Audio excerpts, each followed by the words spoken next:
YouTube. In this video, we'll be taking a look at how to turn on or off location services for your Samsung Galaxy S26 Ultra. This will work for the S26 Ultra, S26, and the S26 Plus as well. If you like this kind of content or find this kind of content helpful, leave a message down below. Don't forget to subscribe, and thanks for watching. So if you want to turn on or off location for your S26 device, thankfully, it's pretty easy to do so. First thing you want to do is actually jump into your settings. Once you're in your settings, you want to scroll down and you want to look for location. And then from there, what you want to do is hit location.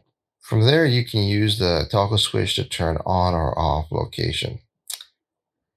And there you have it, everyone. Just a quick tip on how to turn on or off location for the Samsung Galaxy S26 series of phones.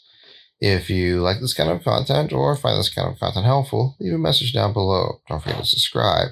And thanks for watching.